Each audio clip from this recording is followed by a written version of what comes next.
I realized I didn't put my name up here. That's a really quick miss by me. I'll change that before I submit these slides to go online. But welcome to Getting the Most Out of Office 365 Security Solutions. My name is Marissa Salazar, and I am a product manager on the Office 365 Security and Compliance marketing team. Compliance, just as important as security, although we're not talking about it very much in today's session. We do have a full session on our Office 365 compliance solutions tomorrow afternoon, I think right about now, about 3:15 tomorrow afternoon. So compliance being the equally important other half of that conversation. A lot of times people talk about security, and I'm always the one to add in security and compliance. I may know some of you from my past life working on Fast Track. Everybody, I hope, is really informed and using Fast Track and all in that loop. I hope that's a yes. So I spent the last few years working on the Fast Track team, really figuring out how to quickly and effectively get our customers deployed onto Office 365, because we have a lot to offer there, and getting customers from A to Z was a real problem. So I feel like we've solved that with Fast Track, or at least we're very much on the way to getting to that big red deploy button. And now I'm here to talk to you about Office 365 security solutions, which is ever more important and becoming more important every day. So first I want to make sure that we start off by being grounded in the Microsoft mission, and you may have seen this even multiple times since the keynote this morning. But the Microsoft mission, all up, is to empower every person and organization on the planet to achieve more. That's our all up mission. And we're never going to be able to do that if customers and people all around the world, first of all, don't trust Microsoft as an organization, how we run our business, and what our operational best practices are. And then two, people aren't going to trust technology unless it's secure. And I completely believe that. I believe that as an end user in my personal life, and I believe that in my professional life as well. So in order to achieve this Microsoft mission, security and compliance are extremely, extremely important. And I want to always kind of bring our story back to that mission. So we're here today to talk about Office 365 security, although there are some principles and ways that we think about security across Microsoft all up. We really call it our Microsoft Secure mission. And that is how our business groups work together, how our products work together to create the most secure environment possible. So before we start talking about Office 365 solutions, I want to watch a quick video on how we think about security at a company level at Microsoft.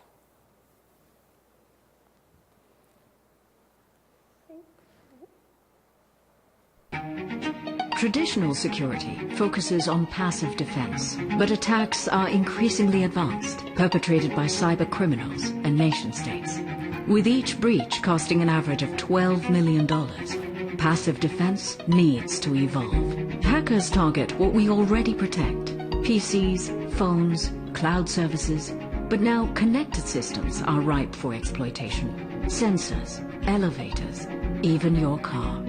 You need a different security posture to deal with these threats. Microsoft has a unique perspective, powered by our intelligent security graph. We draw upon massive amounts of security information, signal from our products, global data centers, data we see across the internet and law enforcement. But data without insight is meaningless. With the intelligent security graph, we apply machine learning and behavioral analytics to find signal through noise, helping you shift from passive defense to active defense and offense, protecting endpoints from PCs to printers, servers to sensors. The world where a breach lay undetected for 200 days is no more.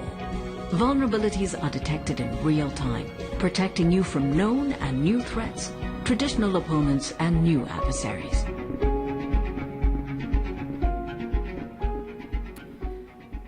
Video is not meant to scare you. It's meant to make you feel empowered and help you understand that as the threat landscape evolves and becomes more complicated every day, Microsoft does have the unique posture to address that type of threat landscape and evolve as it evolves. We are also very unique in our position that we're receiving billions of inputs from our various services and devices and endpoints across the world every single day. And we can use those learnings and the insights that we gain from all of that massive amounts of data to benefit all of our customers, and especially our cloud services customers, so people who are consuming the service on a day-to-day basis. We can use all of those insights if one customer in one part of the world has faced an unknown threat that nobody else has ever seen before, and it's really unique, and they had some troubles, and we helped them through it, and we really understand that threat now. All of our other Office 365 customers are going to be able to benefit from the fact that that one customer went through that, and hopefully nobody will ever have to experience that again. So it's very unique in what we can offer, and also very exciting across all of what Microsoft is. However, we are here today to talk about Office 365 security, and I want to start off the conversation by talking about some of the top security challenges that we see when we talk to organizations like yourselves and our customers on Redmond campus and out and about all over the world. First and foremost, 73% of enterprises have indicated security as being a top challenge in holding back SaaS adoption. This is extremely important to us. Office and Office 365 at its core is a productivity solution, and we want to make you as an organization more productive, as well as your end users as individuals more productive.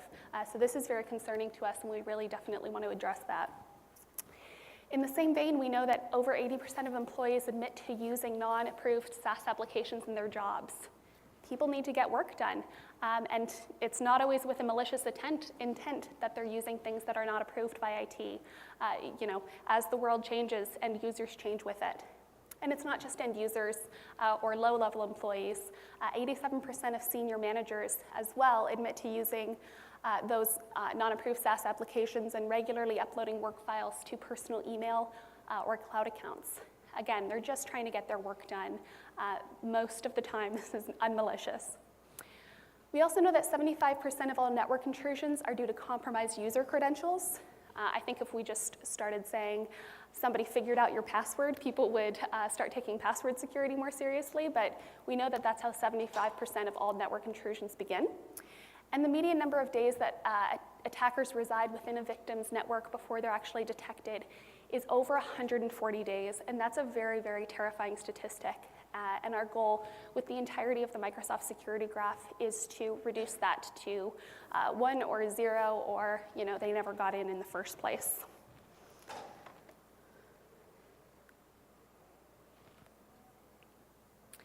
So many organizations that we talk to and go through these common security challenges bring up to us the one very important issue is that they lack the visibility to actually investigate incidents like these. Not only do they lack the visibility, but they also lack the control, even if they could see what was going on. And when we have those conversations, these 3 top security questions that come up time and time again. How can you help protect me from ransomware and other attacks? Of course, this is very top of mind for many organizations, especially with threats like zero-day malware and locky. This immediately impacts user productivity as well as sensitive and secure data. What visibility do I have into what my users are doing? So I jumped ahead a little bit.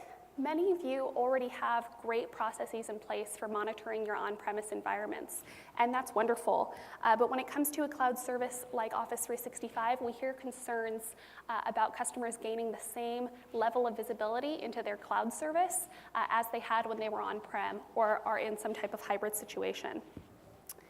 And then how can you help me protect my sensitive information? Similarly, many of you and many of our customers have policies in place that help people understand what information is sensitive and what's not, and how it can be shared. So either internally or externally, how you need to classify documents, how you need to share things. And they really want to better understand how these policies can be applied to Office 365, and what are those things that can kind of take them that last mile in user education, because we can educate end users all we want, but at the end of the day, they have their jobs to do, and they're having information thrown at them from all different sides of the organization. So we have to consider things like that.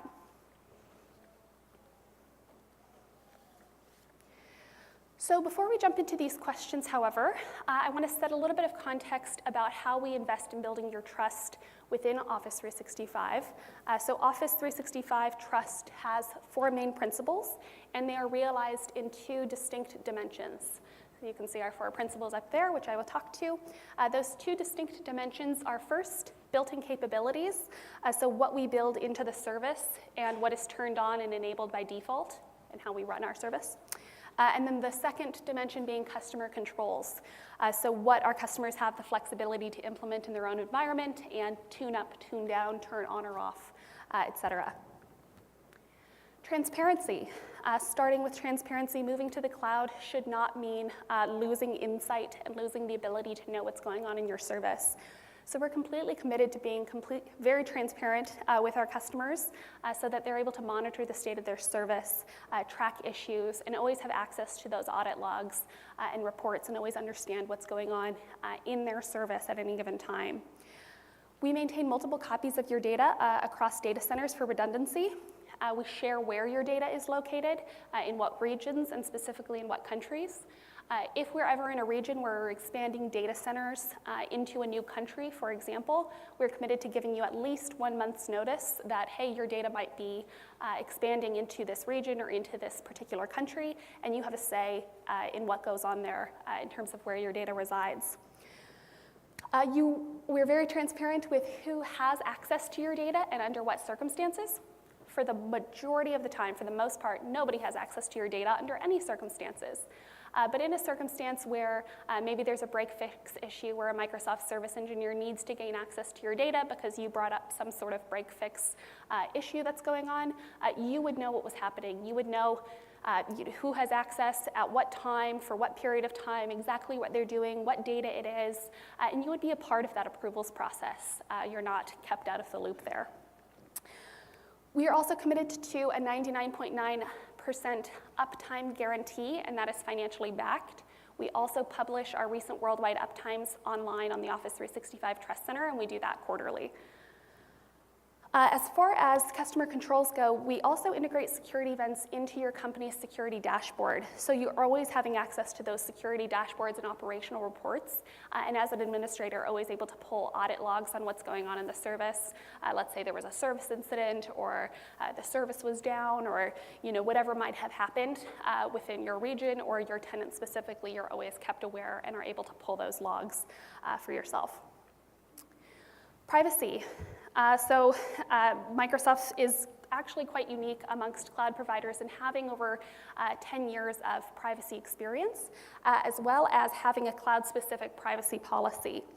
And we have very, very strong commitments around safeguarding customer data and around maintaining customer privacy. For example, we contractually commit to not mine your data for advertising purposes. In fact, we don't use your data for anything other than providing you with a world-class service. So that is a great thing to be able to count on. Again, we're very transparent with where your data is stored, and also give you the flexibility if you decide to leave the service to take your data with you. It's very important for us to reiterate that Microsoft is a custodian of your data. You are the owners of your data. And this comes up in many different circumstances, and you can read a little bit more about what that actual process looks like on the data portability section of the Office 365 Trust Center, but it's a pretty straightforward process by which you can take your data with you wherever you might need to go. We don't own it at all. And then privacy is also about the ability to regulate information sharing. Office 365 is all about maintaining collaboration and giving people the ability to collaborate externally and internally, but you also need to be able to allow your users to encrypt information or to apply policies to give people very explicit read, write, view permissions. So whenever we build features, whether they're privacy-specific features or security-specific features or not, we always consider whether privacy controls need to be enabled at the end user level or at the administrator level. And a very simple example of that is your presence in Skype for Business. Your presence in Skype for Business is a privacy-type setting where end users are able to control what their status looks like to their colleagues at any given time. There's many other things that are controlled purely by the admin, and other controls that you can make the choice who you want to have control over those settings. So compliance. Like I said, we have an entire session on compliance, and we have a whole set of compliance solutions available in Office 365. But at a high level, we are always committed to being compliant with all laws and governments wherever we're located.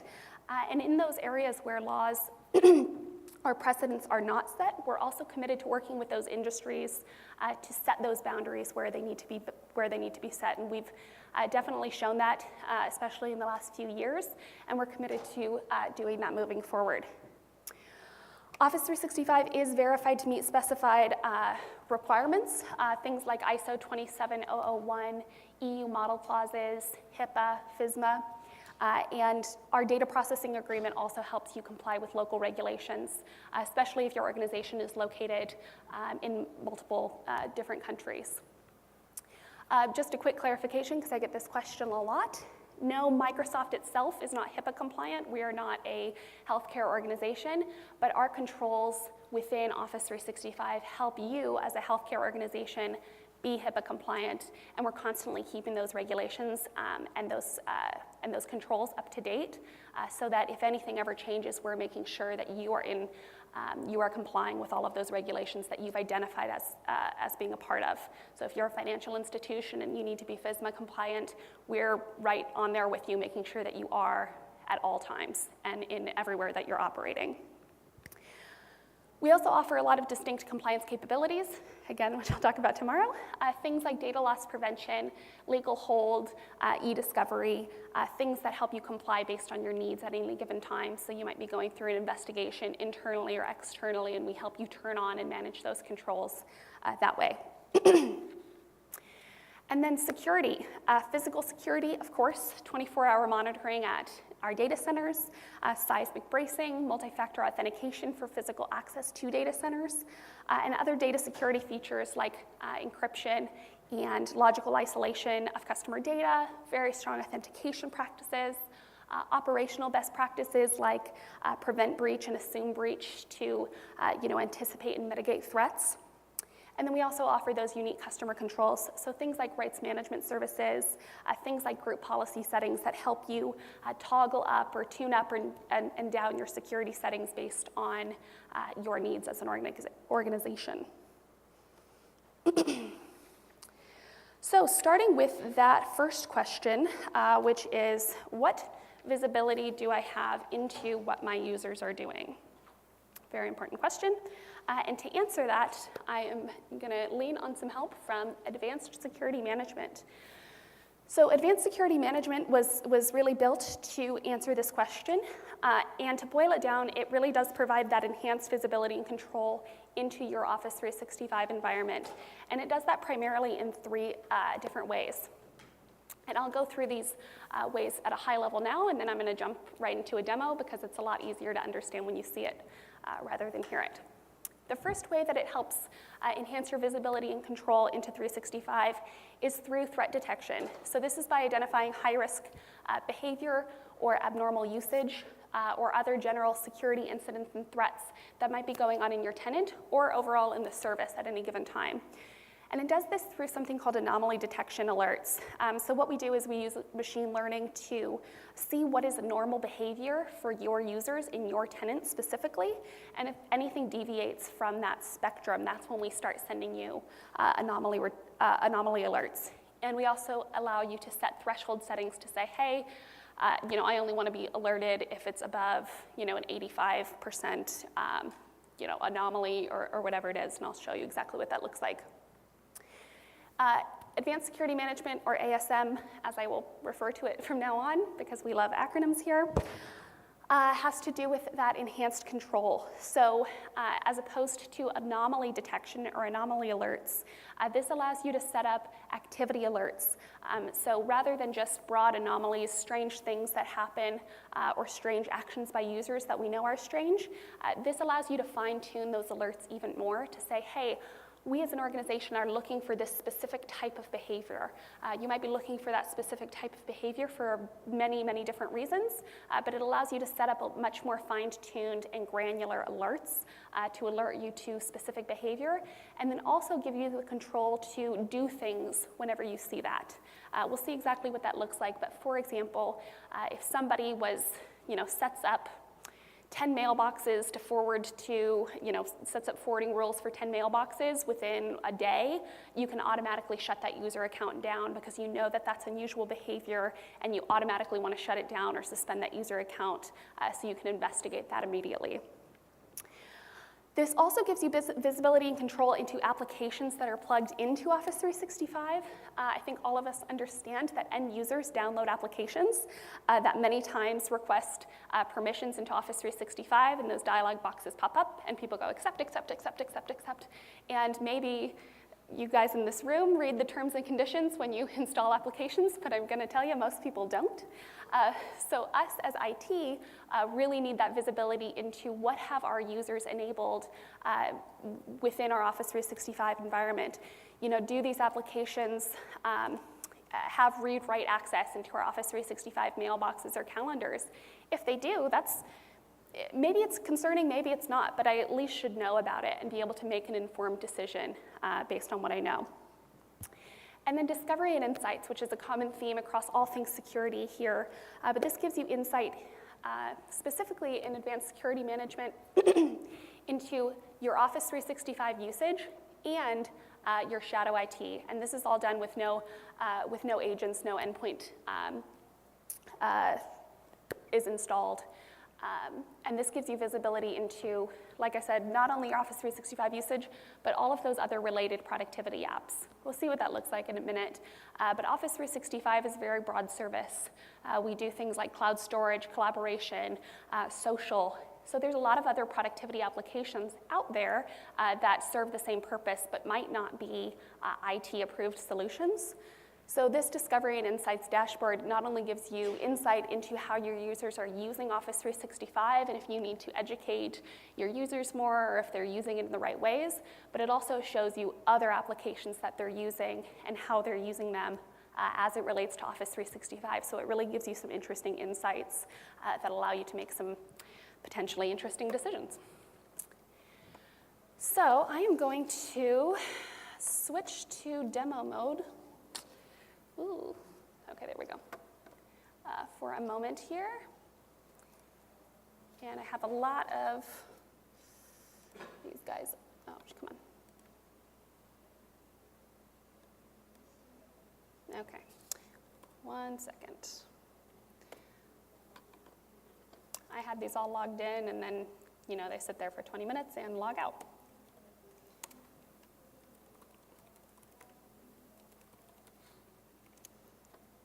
Okay.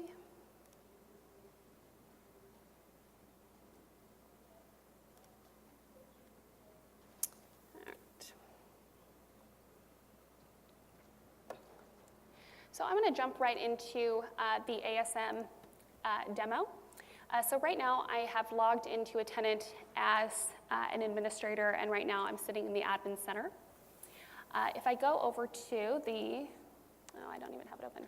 If I open up the Security and Compliance Center, I'm going to see a slightly different view.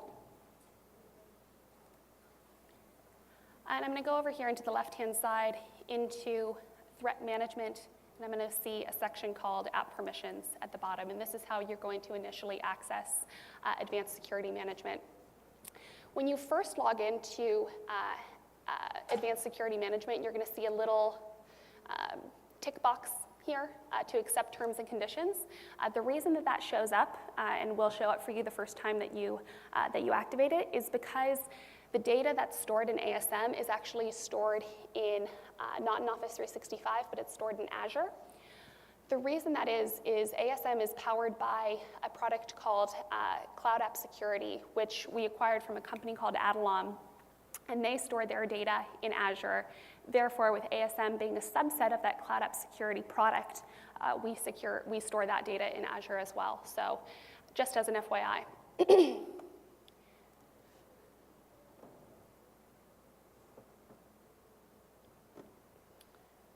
So we're going to eventually jump into this app permissions dashboard.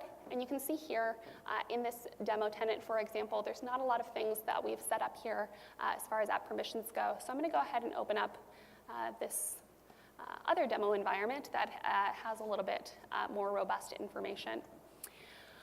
So I have landed here on the policies page, and I see the first policy the first report that's listed for me has to do with general anomaly protection, which is what I was referring to earlier. So I'm going to go ahead and click into that general anomaly detection, and I see that I have 2 alerts. I can see just here from the high-level view who they're pertaining to. So this, and it might be a bit small, has to do with the user Yvonne Palmer. This one has to do with Catherine Nix. And it shows the severity with which this detection has been placed. So if I click into that alert, I'm going to get a lot more details about what's actually going on there. So first off at the top, I see that this activity or whatever happened here was given an 86% risk score, and that equates to very high severity. So this is something that I might want to look at right away. I don't know why this is high severity, so I can look a little bit more into the details of the description. First off, I saw that an action was done through an anonymous proxy, and I also see that Yvonne Palmer is an administrator. So first off, this is extremely suspicious. This is also the first time that we've seen this ISP used across the organization. If Yvonne is an administrator, it's pretty likely that she's worked from home or worked from somewhere else at least some time before, so it's very odd that we've never seen this ISP before. We also see the action that was taken that actually was one of the big triggers for this alert, and that was to set a mailbox forwarding rule. So that's very interesting. And then last but not least, this session contains 3 failed login attempts. So after reading that, I very much understand why it was given such a high severity score. And I can, if I want to, immediately go in and suspend Yvonne. So I can go in and immediately suspend that Office user account so I can prevent anything from happening right now, or I can wait and reach out to her, whatever it is. If I want to do some more investigation before I suspend her, for example, I can go down here into this activity log and see a little bit more about what was going on. So for example, she set up a mail forwarding rule. I can actually see exactly where that I can see exactly where that mailbox was sent to, and this is to some sort of address that comes out of Russia. That immediately sparks my suspicions as well. If I scroll down even further, I can also see actually where the IP addresses from where these actions were taken. So if I click into this IP address, I can now filter on this IP address across my entire tenant. So first reaction here is, oh my gosh, this wasn't just happening with Yvonne, this happened with James and Howard and Journey and Soraya and a couple of other users in my organization.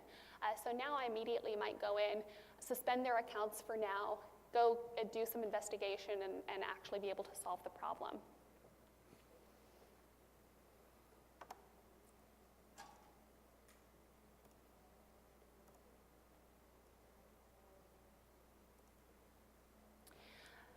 So that was really a general anomaly protection. It's one that you get right out of the box. You might, however, want to go set up your own general anomaly detection policy based on other certain criteria. An example of why you might want to do that is you might want to set a severity threshold at a different level for different people in your organization. We see a lot of people set very low thresholds for their C-level executives because they know that they're often targeted, and then you want to set a much higher threshold for your end user marketing teams or whatever it might be, so you're not getting alerts all the time. So I just want to go in and quickly show you what it looks like to create an anomaly detection policy. There is, in this example, the general anomaly detection template here, but you would just simply go ahead and give it a name and a description, provide a category for that, which in this case really is threat detection, and then we can take a closer look at some of the risk factors that we're considering here. So, we're showing things like login failures, which we saw there before. We're showing things like, we're looking for things like administrator activity. Is it abnormal for that person? Are they an administrator or not? Is it abnormal for them to be doing things that are not in their normal job description, for example? Inactive accounts. How many people here reassign Office 365 licenses when somebody leaves the company and somebody new comes in? Oh my gosh, more than I thought. Most people don't. Really, most people don't. Accounts usually just sit there inactive forever. So if it magically gets used again, that's definitely something strange that we want to keep our eyes on, and maybe somebody has accessed that maliciously. Location, I might work from Chicago, and then all of a sudden one day I access my account from Brazil. That's unusual and should be flagged as an anomaly. In situations like this, these are not things that are flagged with, that are necessarily flagged as malicious right off the bat. It might be odd that I'm logging in from Brazil, but maybe I'm on a family vacation and I'm checking in, or I'm traveling for work, but I've just never been there before. So these are things that show up as anomalies and not necessarily malicious activities, and then you as an administrator can kind of do whatever you feel is necessary. Impossible travel, so consider concurrent activity from distant locations. I log in, at 1 o'clock from New York, and I log in at 1:15 from Japan and start downloading files from SharePoint. That is impossible, and obviously something fishy is going on there, so you would be sent an alert for that and others. Down here, you can also set an alerting threshold. There's a default severity threshold, but we can go ahead and change that if we want to. So if I want to do this for my C-level executives and I want to make it a little bit more on the low side, I can do that and lower my risk score to 45, and then I'm alerted whenever some suspicious things happen for them. You'll notice this little note here at the bottom, allow up to a week for the anomaly baseline to stabilize. Anomalies are things that differentiate from a baseline, so once you turn on the service or once you create a policy, we will take a baseline for 7 days so it can start understanding what normal is and then actually accurately alert you after that. We also saw here, instead of creating an anomaly detection policy, creating those activity policies, so creating things, very specific activities that you're looking for that you might see as suspicious. So here we might grab one of these policy templates. You can start from no template, or you can start from a baseline where we understand a lot of customers might want to start from. A very common policy template that is set up is mass download by a single user. So I'm going to apply that template, and it has populated my description as alerting me when a single user performs more than 30 downloads within 5 minutes. And if I see some of the filters for that policy here, a minimum of 30 repeated activities within a time frame of 5 minutes. All of those are adjustable depending on what you're looking at, as well as the activity type. The activity type, or whatever you're looking for and whatever you want to filter on, is also adjustable. We see that there's 10 selected here because this has to do with users downloading content. So downloading attachments, downloading items, downloading whatever it is. And then we're going to go ahead and create that alert. And we also have the ability to give ourselves a daily alert limit, which I don't know why you'd want to do that. But what you really would want to do is set up alerting emails and set up alerting text messages. So you don't always have to log into the console to see these alerts on a daily basis. And really what a best practice is setting up those alert emails to go to some sort of shared mailbox or some sort of administrator ID, so that you have a team of people looking at it at any given time, and if I'm on vacation, those alerts are still being looked at.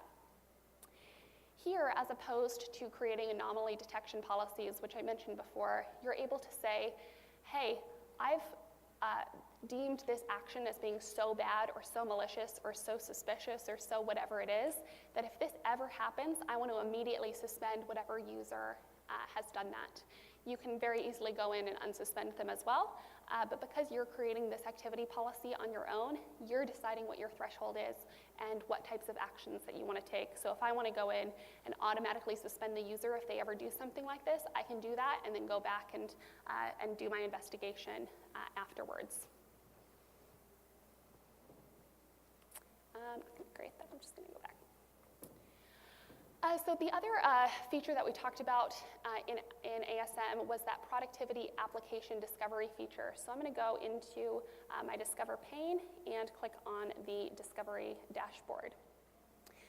So here I'm given a all-up view, how many apps are running, how many users I have, IP addresses, what traffic looks like, and then I'm able to see Office 365 categories across all things that Office 365 provides. So cloud storage, referring to OneDrive for Business, online meetings, referring to Microsoft Teams or Skype for Business, collaboration, webmail, social network, etc.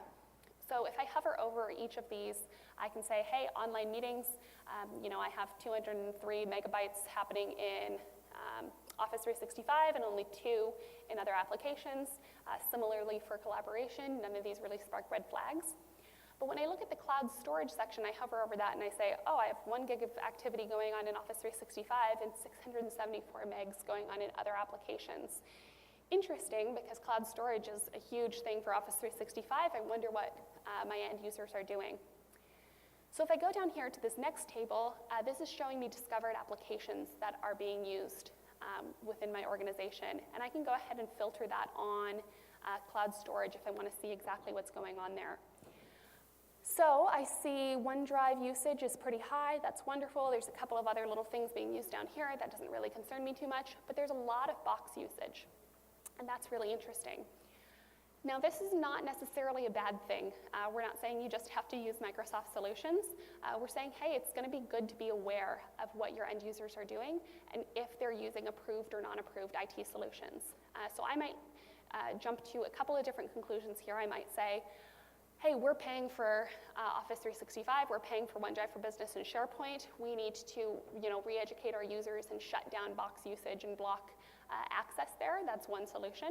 The other solution is saying, hey, obviously a lot of our end users really want to use Box or really want to use Dropbox or really want to use whatever it is. Maybe we should consider how we can control those applications from an IT perspective and actually implement some policies and make sure that we're not doing any risky behavior over in those applications, similar to how we're operating in Office 365. So this is giving you some interesting insight there.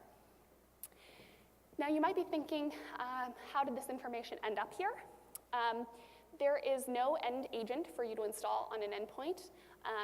The way that you get it is by having you upload logs from your firewalls and your proxies into the service. So what this is doing is creating snapshot reports, which you kind of see up here. We have just this one snapshot report in this view. If you had more, you would be able to kind of filter through those. If I go in, I can actually show you how we create those reports. I'm going to go in and create a snapshot report. You give it a name and a description, and then you choose your data source. So we support many different types of data sources, Blue Coat, Checkpoint, Cisco, Juniper, many others, as well as an other section. So you could perhaps upload a text file, and depending on the format that it is, we could actually understand that particular format. You can upload up to 10 files of 1 gigabyte size each. Each snapshot that you create is a moment in time that you upload those logs. So if your log is for 30 days, we're going to give you in the dashboard that 30-day view. If 10 days later you submit a log for those 10 days, we give you a snapshot of that 10-day view, and we don't aggregate them together. So you would have those snapshot reports as the 30-day report and the 10-day report. And if you wanted to pull one for all 40 of those days, you would have to re-pull a report and upload that as its own dashboard. Now the last thing I want to talk about here is controls, or app permissions, excuse me. So the last thing we talked about is being able to see what applications are being plugged into Office 365 through my end users. So I can see here through my app permissions dashboard all of those applications that are being plugged into Office 365. So I can see that app name, who is using it, exactly who is using it. I can click into that at the permission level by which it's accessing 365, and then whether we've approved it or not. So I, for example, can go into this application called Do. It gives me a lot of information there, a description of what it is, a URL to the app website, and then actually what permissions it's accessing. So I say, okay, Do is allowing me to access your data anytime, enabling sign-in and reading your user profile, having full access to user calendars, and being able to sign you in and read your profile. That is concerning. I hope everybody agrees with me that that's probably not a good thing to have plugged into Office 365 unless we do some further investigation. So I see whoever was here before me actually blocked that application completely. If I wanted to go block the application completely, I'll just show an example up here. it's going to pop up a little box saying, hey, are you sure you want to do that? It's important to go through this box and really understand why you're banning that application and who you're going to be impacting by banning that application, because those users who used that app all of a sudden are going to be receiving these error messages. They're not going to know what's going on, and it might be with more than just 3 users. You might have 300 users, and all of a sudden, all these 300 people don't know what to do. So you can notify those users that this is now a banned app and provide them a custom or a default notification message, and then also give them a reply to email address, which is usually a shared mailbox between admins or help desk agents or something like that. Great.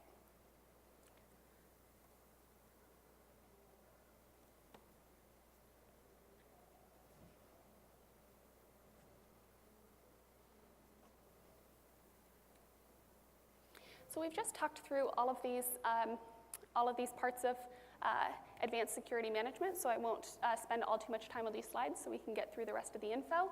But threat detection, giving you insight into those potential breaches and allowing you to assess your risk and allowing you to make intelligent decisions based on your risk level of whatever actions are going on. Making sure that we provide you with that enhanced control and visibility into those violations. So, hey, who is actually accessing these applications? What are they accessing them for? Allowing you to reach out to people on an individual basis and get more information, and allowing you to be much more informed about what decisions you're making, as well as the ability to quickly stop questionable activities. So the ability to suspend user accounts or block applications or whatever it is, being able to do that very, very quickly, and then being able to go back and reapprove those things is very easy. And then again, discovery and insight. Shadow IT is becoming more and more important in our everyday lives, and it's just important to understand what's going on in your organization at any given time. Oh, and I guess we already did the demo. That next question that we addressed at the beginning of the session was, how can you help protect me from ransomware and other attacks? So here we're going to be talking about Office 365 Advanced Threat Protection. The landscape for cyber attacks really is becoming more and more sophisticated. We are seeing a steady increase in malware attacks every month, year over year. And most attacks today happen in the email vector. So we're probably all familiar with things like phishing and malware and spear phishing and viruses like ransomware. And those things are very hard to block because they're continuously morphing. So an attack might actually change every few minutes, and we're constantly having to change our approaches as our attackers evolve. So if I were to boil down the benefits of advanced threat protection into 3 main things, those would be protection against unknown malware and viruses. We have ways of protecting against known malware already. This is really addressing that unknown segment of the world that is constantly evolving. Time-of-click protection. So again, EOP, or Exchange Online Protection, scans each message in transit and then blocks malicious hyperlinks.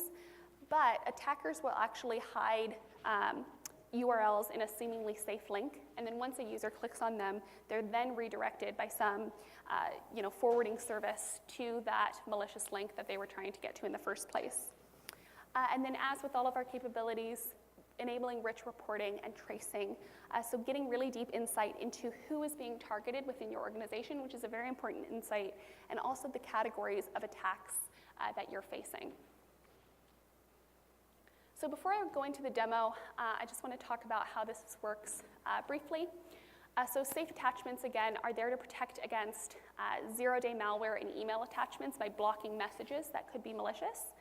And it's designed to detect malicious attachments even before antivirus signatures are available. So you can see sort of in this little illustration here, after passing through the normal protection of these antivirus engines and the spam filters provided by EOP, the attachment enters a safe attachments sandbox environment where we actually spin up multiple hypervisor environments, each running various versions of the Windows operating system, Office, and other common third-party applications.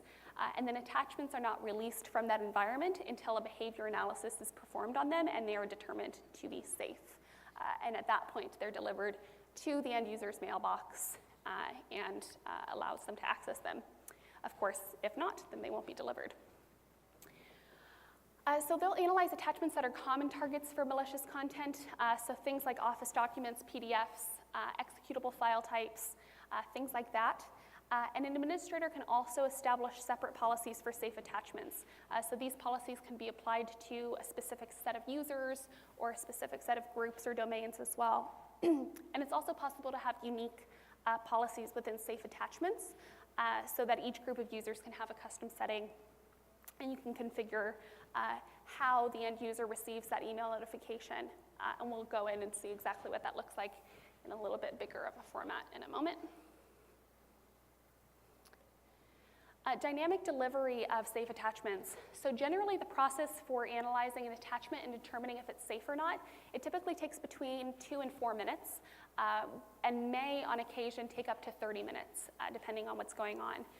So with dynamic delivery of safe attachments, we're eliminating that delay by sending the body of the email with a placeholder attachment directly to the end user, while the actual suspicious attachment, or whatever it is, undergoes the safe attachment scan. So during that time, recipients can read and respond to and interact with that mail or that message, and once that attachment is determined to be safe, the placeholder will be replaced by the actual attachment, and all is fine.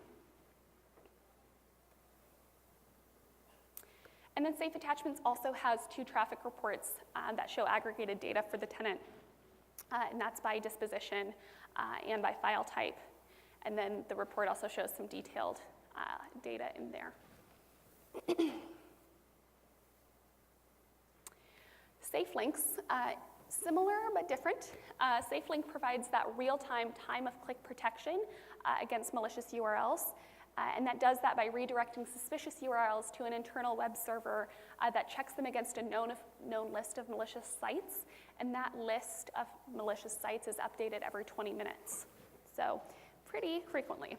And then when a user clicks on the rewritten URLs, if it's determined to be malicious, a SafeLink redirects them to either the original web page, if it's fine, or to a page that warns the user that the site has been determined to be malicious.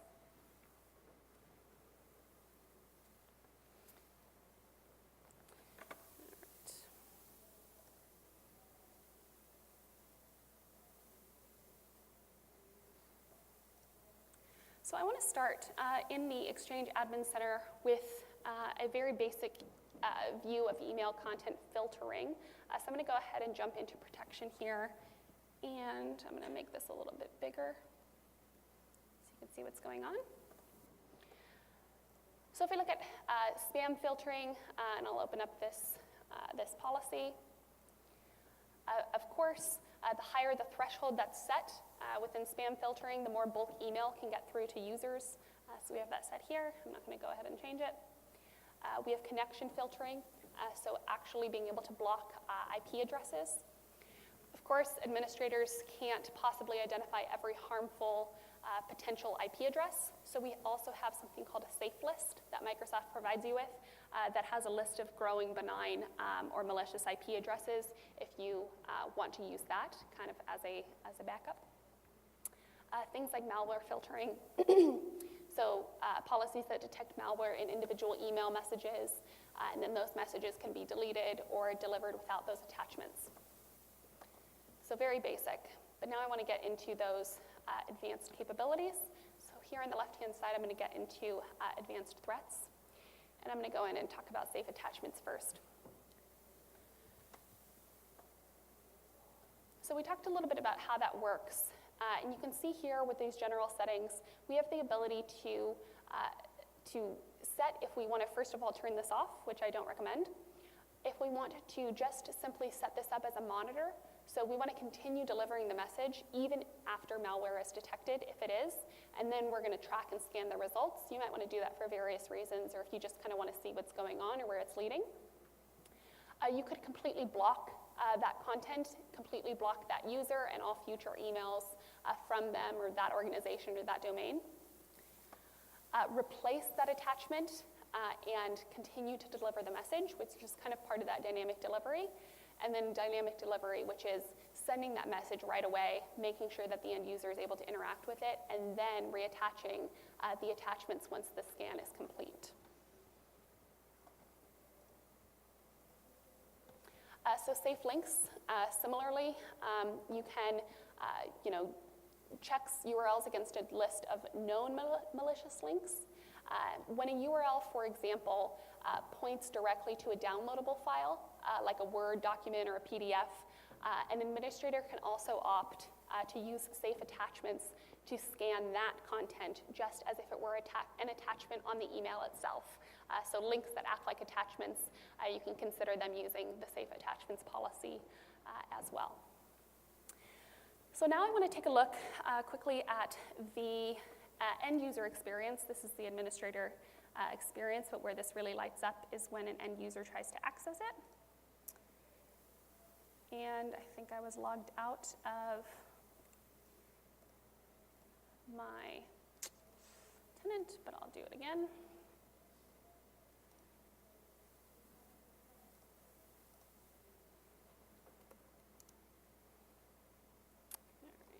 I am Sarah D.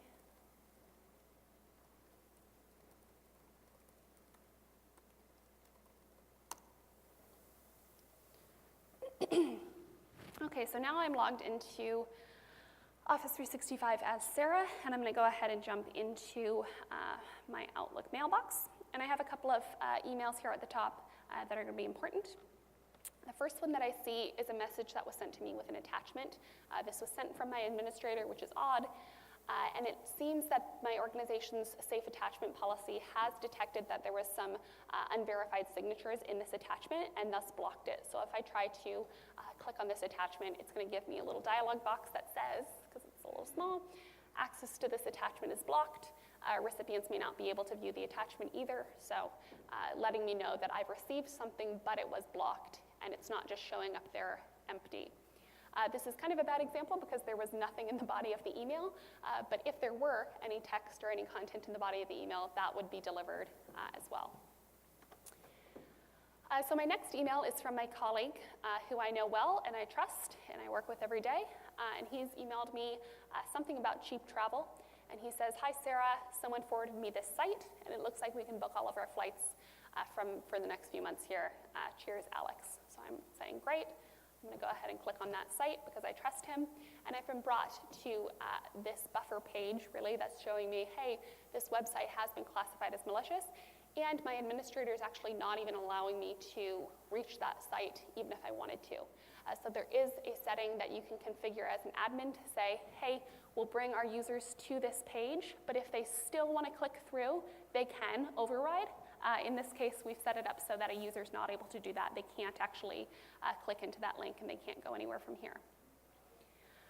And the safe links is smart enough to only do that for those malicious links in the body of the email. So I see another link in here, and it's just to Bing, and that email, or excuse me, that link is working just fine.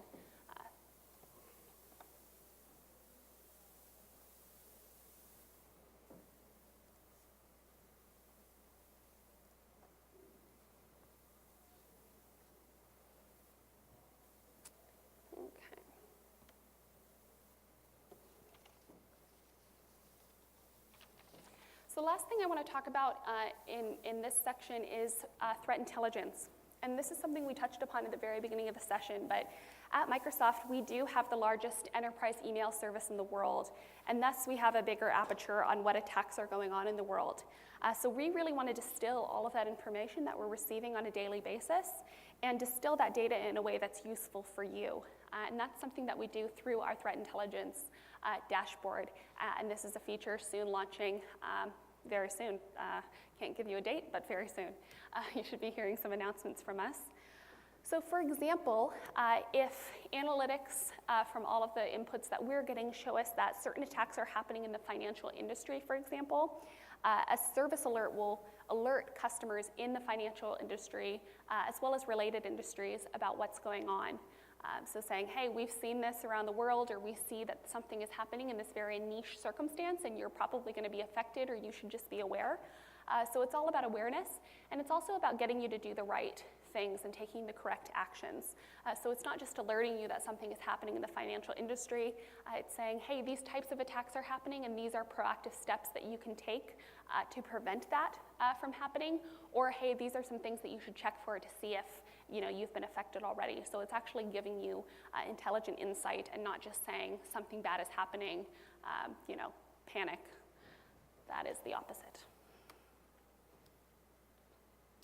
And then our third and final question, which is extremely important, how can you help me protect my sensitive information?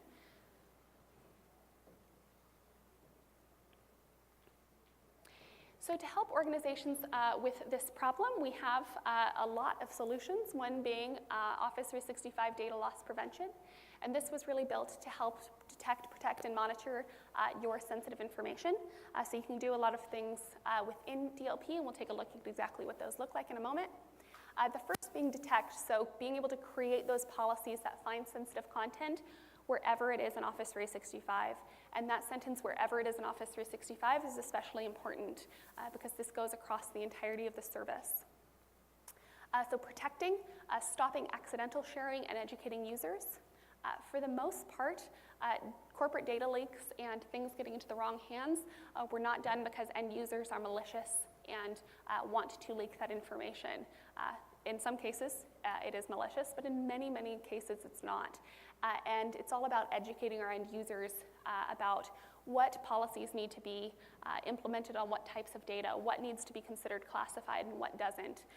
And not only educating them about that, but helping them enforce those policies in a really easy way, and not having to make them an IT administrator in order to work with protected data. And then again, monitoring on how your data is being protected and understanding what threats you are blocking, what actions users are trying to take, and what you have already stopped at the front door.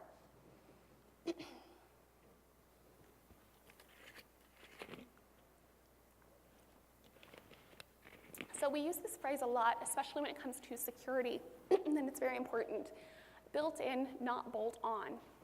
So one of the benefits of Office 365 DLP is that it is built directly into the service. So as it's integrated into Exchange Online and SharePoint Online and OneDrive for Business, we can help give you that consistent protection across these workloads. And through our unified policy creation experience, you can create one policy to protect your content, regardless if someone's sending it over email or posting it on SharePoint or collaborating it with people internally or externally from your organization. And that's very crucial here. To help you find that sensitive data, DLP comes with over 80 custom sensitive content types that are already pre-configured. So you can easily find common sensitive information like PII or financial and health information. And this takes a lot of that work that might be landing on you specifically for things like validating credit card numbers and things like that. We're also working on what we call one-click recommendations.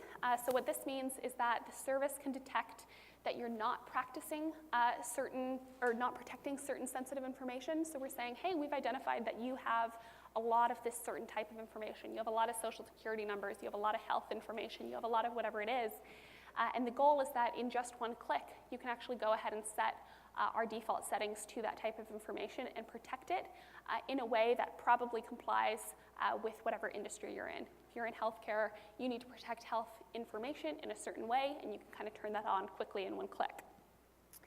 You don't, however, have to use the built-in types to detect sensitive content. You can absolutely tailor the detection of your needs.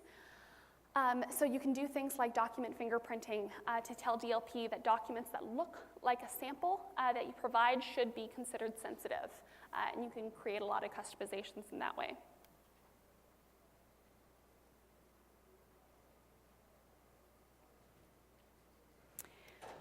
So the detection of sensitive information is very important, but even more is the protection of it. But before you have to protect it, you want to make it easy to educate end users about the actions that they're going to take. And we do this through things like policy tips, which are integrated into Office 365 applications, and we'll take a look at that in a moment. And it really is helping us find this balance of productivity and security. because we shouldn't be hampering our end users in order to live in a secure work environment. We have had customers in the past move to Office 365, and now they have this whole world at their fingertips, and their end users are able to be extremely productive and do all sorts of things with Office 365. And then the administrators come in and lock everything down, and all of a sudden they're like, well, what was the point? I can't collaborate anymore. This doesn't make any sense. So it's about finding that right balance of productivity and security based on your needs and your end users. And not all end users are the same.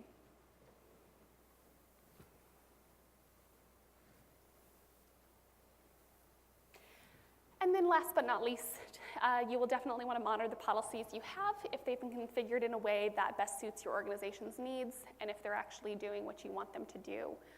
And this also integrates with many other systems, so you don't have to worry about that there. Okay.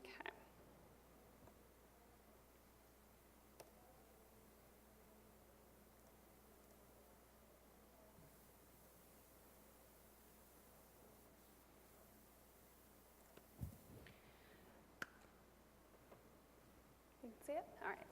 So I'm back again in Sarah Davis's email on the web, and I'm going to go ahead and create a new email to a colleague.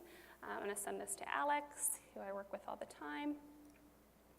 I'm going to give it a subject. I'm going to say this is information, and I'm going to start by sending him an email message. I'm going to say, hey, Alex, as you know, I am the CEO of the company. FYI, I am stepping down next week. Don't tell anyone. Sarah. So I have included some very sensitive information in this email. I may or may not know that this is confidential. Of course, in this case, I know it's confidential, and I'm saying, Alex, as my colleague, I'm relying on you to keep this information private. However, that doesn't always happen, so I'm going to go ahead and set a permission here to say, I want to classify this as Contoso confidential, which will apply certain policies to it.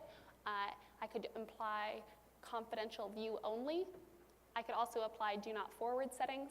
I have a lot of options that I can put in there, and I can create all sorts of different options as an administrator. As an administrator, I can also set up certain triggers for different types of information that was included in the body of this email or in its attachments. So many organizations might flag the word confidential.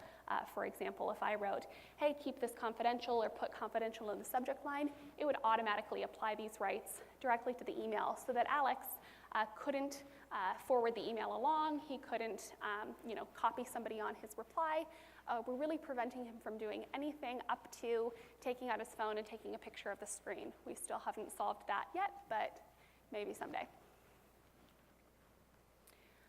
So for another quick example, I want to go into my client application. I'm going to create a new email here. I'm going to send this to Marissa at Contoso. So I'm going to send it to myself at an outside organization.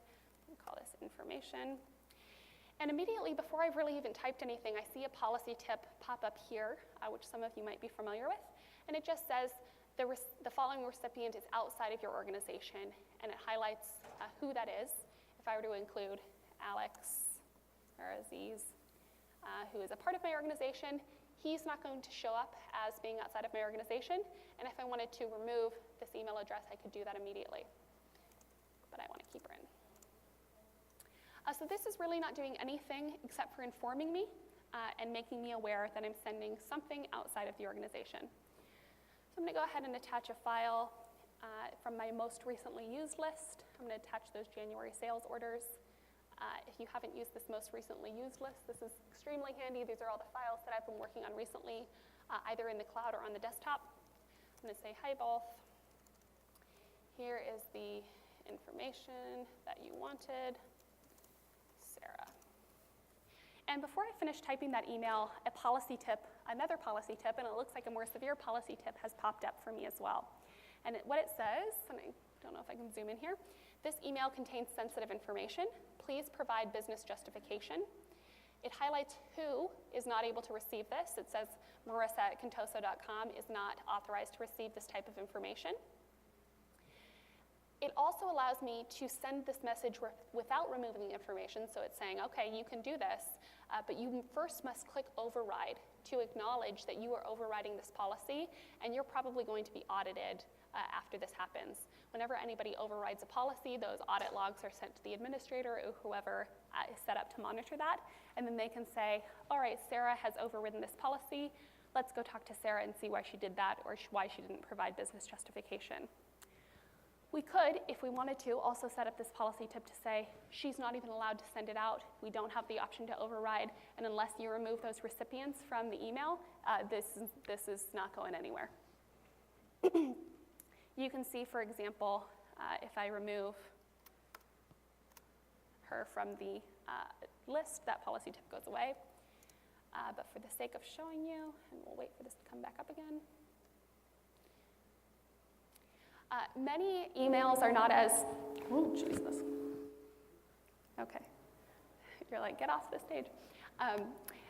Many emails are not as straightforward as this, where I can say, hey, there's an attachment that obviously is against some sort of policy, or I've said something in the body of the email that it is against some sort of policy.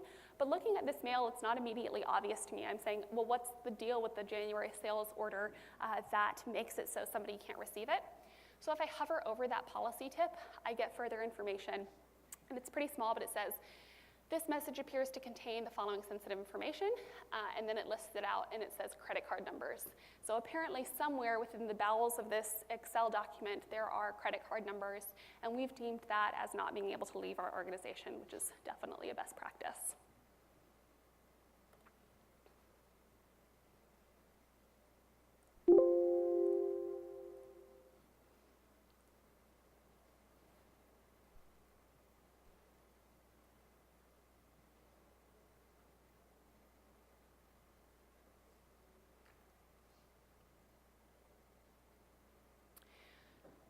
So that's basically it from me as far as Office 365 security features. We're going to be talking a lot more about compliance features tomorrow. Those are things like e-discovery, ways to deal with data governance, policies that we're going to help you implement from there, how to turn on legal hold, what all of those things are good for, and then other ways that we're compliant across industry regulations and then across